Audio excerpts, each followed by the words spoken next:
We talked about it last week, but my thirst for knowledge was not quenched. So I went back and found 5 more cryptids that are really weird and scary from the great state of West Virginia. So let's get into them. Now, our first cryptid on today's list is a crazy one, and that is the Monangi, which is a giant amphibious man that is described as half man, half fish, but looks like a salamander instead of a fish. Here's a picture of it. And again, its home is a river that I cannot pronounce, but I'm going to try anyway, and it is the Monongahela.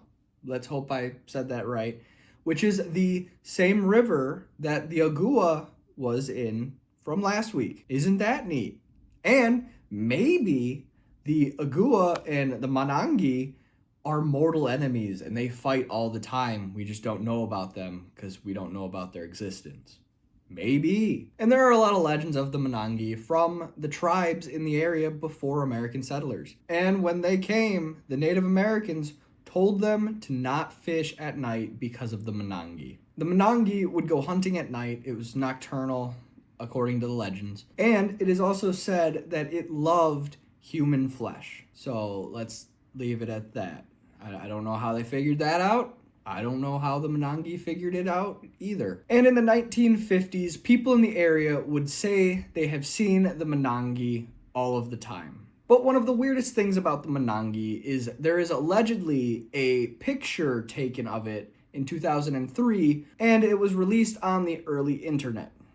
However, the theory is that the government had totally taken down the picture and wiped the image from all of existence. And that is alleged by the local columnist for the newspaper named Bill Eggert. However, I cannot find any proof of his claim, so I have no idea if that's real or if he just made that up for his article. But if anybody knows about this theory or has any proof to it, please let me know in the comments below. Now, what could the Monangi be? Well, I think this one's actually pretty easy.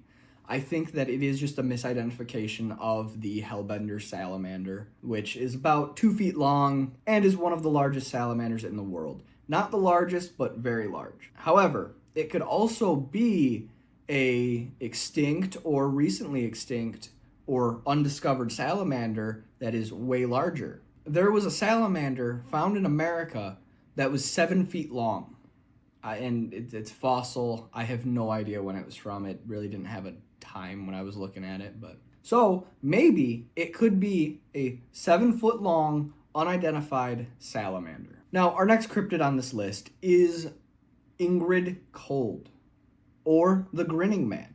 And interestingly enough, it has connections to Mothman. So Ingrid Cold is believed to be an extraterrestrial man, being 6 feet tall and having an olive complexion and a dark blue suit. And he is also from the planet Lanulos. Let that one sink in, will ya? Now, Cold contacted a man named Woodrow Derenberger.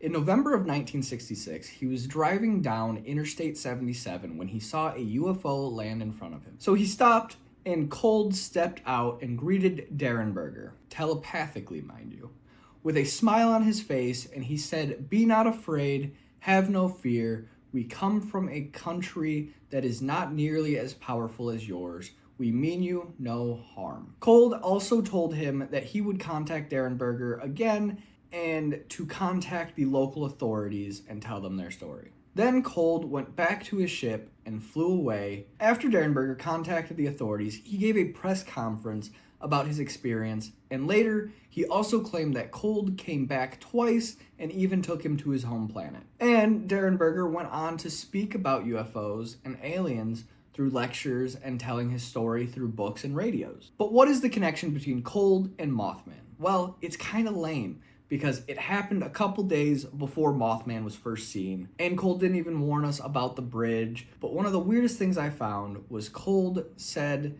that they were not as powerful as us, even though he had just flown here in a spaceship. Like, dude, what the flip? Now, our next cryptid on this list is one that isn't well known, but it is the Snarly Yow, which is a dog-like cryptid that has been seen in West Virginia, Virginia, and Maryland. Mind you, all of these cryptids have been seen in West Virginia. That's why I picked them. I don't think I said that before in the other two, but They're West Virginia, I made sure. Now, it is about the size of a large dog with dark blue, black, and gray fur, either one of those colors, and has red eyes and is said to stand on 2 legs. Now, things get weird with this one, all right? Because many believe it could be a spirit because when it is seen, it seemingly disappears out of nowhere. Now, the snarly owl is first believed to be seen in the 1700s by German settlers, with many seeing it and having it growl at them, then disappearing. And speaking of growling, it actually got its name from its weird growling. It would sound like a yow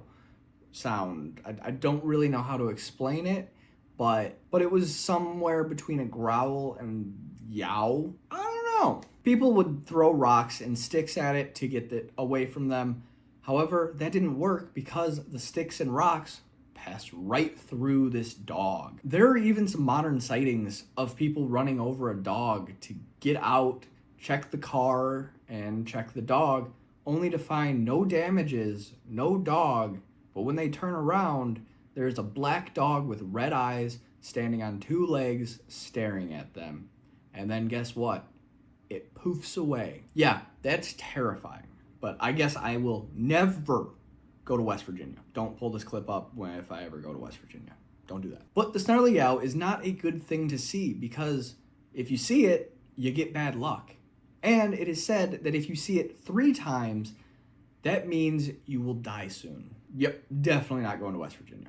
Nope, never. And the craziest thing is that the only explanation is people seeing a wild dog, but dogs don't vanish like that, so I have no clue what the snarly owl could be. Now, our next cryptid is the sheep squatch, or the white thing, and it is a Bigfoot-like creature with white wool around its body, with a long snout like a dog, and long, sharp teeth, and horns resembling sheep horn. Now, most sightings see it on 4 legs, but some describe it as bipedal.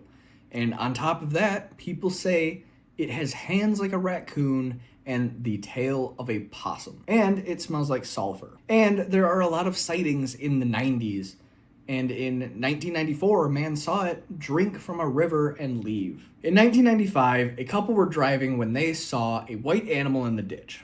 So, being curious, they pulled over to check it out. And it was a sheep squatch, and it ran towards the car and began to attack it. So, they drove off, only to find claw marks on the car. And they even described it as having 4 eyes, which could mean this is the Beast of Beckley that we're dealing with too, which I talked about last week, so go check that video out. But that's not the end. In fact, one of the weirdest cases is from 2015, so 10 years ago. Oh my goodness, was 2015 10 years ago? Dude, that's wild. But some friends were camping when they saw the white thing. However, instead of seeing what everybody else saw, they saw an 8 to 9 foot bipedal creature on top of a hill. But it had also seen them.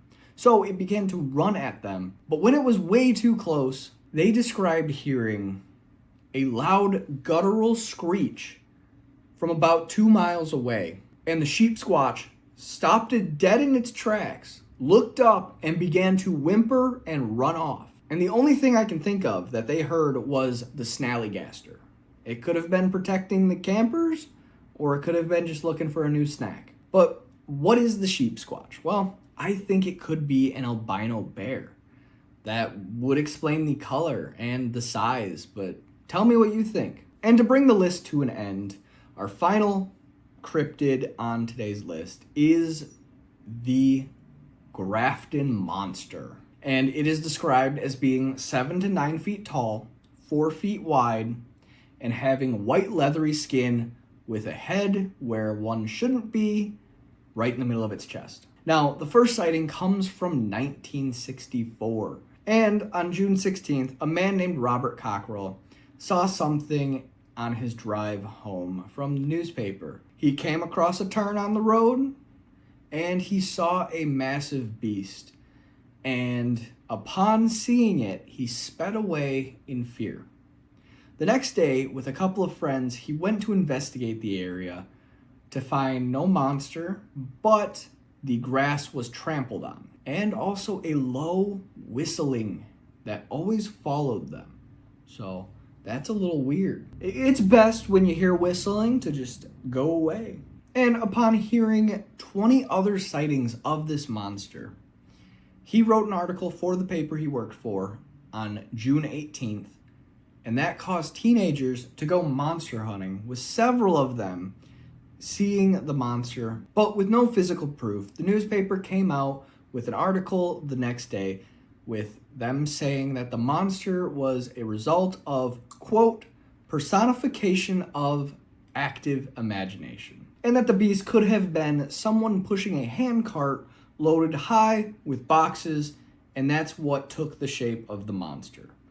But the problem with that explanation is Robert left home at 11 p.m. at night, and nobody in their right mind is going to move 7 to 9 foot stacks of boxes across the road. But there is a really cool thing about the Grafton Monster, and that is there is a festival called the Grafton Monster Festival every year in West Virginia, which is awesome, and it makes me almost want to go.